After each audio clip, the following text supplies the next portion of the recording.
Banditry by Stephen Lake. A team of adventurers casually boarded a ship and then set sail for a distant land to begin a new adventure there, as their current location was far too worked over to be any more fun. They then sailed westward for most of the day without any issues, happily enjoying the comfortable breeze that blew them towards their distant destination. However, as they were doing this, a ship appeared on the horizon and quickly closed on them. The adventurers, not sure who it was, watched the ship slowly approach without a care in the world, but eventually became panicked when they noticed that it was flying a pirate flag.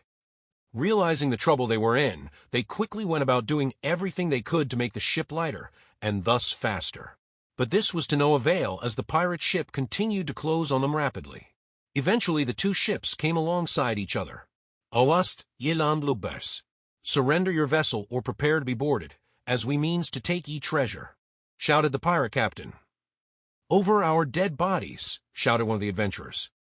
Aye, then let it be so, lad, replied the pirate captain. Avast, lads. Ready the cannon and prepare to fire. Arr, shouted the entire pirate crew. The adventurers, not knowing what to do, quickly set about loading cannons to fight back, before realizing that, at best, they could only man one cannon, whereas the pirates had 12 of them that they could easily destroy their ship with.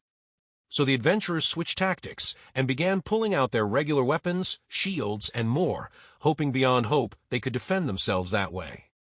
The pirates, upon seeing this, laughed them to score. Arr, be ye crazy enough to think that mere splinters like yours can stop our cannon shot?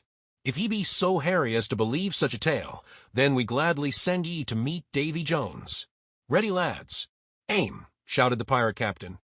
Just then, to everyone's surprise, a massive kraken appeared from beneath the waves and immediately wrapped its large, powerful tentacles around both ships and lifted them out of the water.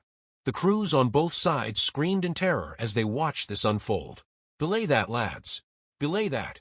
We must first vanquish this united foe before we can again deal with each other, shouted the pirate captain. Not wanting to argue, the adventurers quickly joined with the pirates in fighting the kraken. However, before they could lift even a single finger against it, the kraken accelerated rapidly, sending everyone on both ships tumbling to the deck.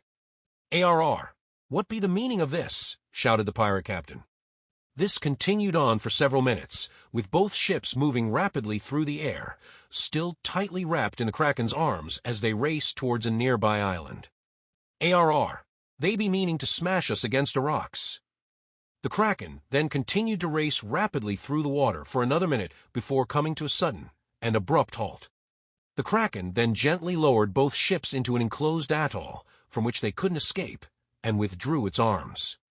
Confused by what had just happened, both crews looked at each other in perplexity. It wasn't long after this that the massive squid-like head of the kraken appeared out of the water, as its gigantic, bulbous eyes glared darkly at both crews. The men on both ships saw this and were terrified. The kraken then raised one of its tentacles and waved it scoldingly at both crews. I've about done had enough of y'all people constantly fighting on my waters and causing all a ruckus like Plum Jimmy done come up in here with a fiddle that ain't welcome. Now, since y'all want to fight with each other, y'all gonna just stay here in this little pond until you work out your differences. Why here? It said angrily.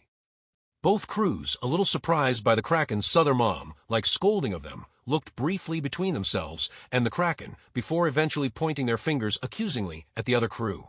They all then shouted, but he started it. The kraken looked sternly at both crews before again waving its tentacles scoldingly. And this is why I put you in timeout. Now y'all better get to behavin', or I'm gonna have to tell all y'all's mothers, barked the kraken. The two crews all went gape-jawed and wide-eyed when they heard this. They both then shouted at the top of their lungs, not our moms. Anything but that.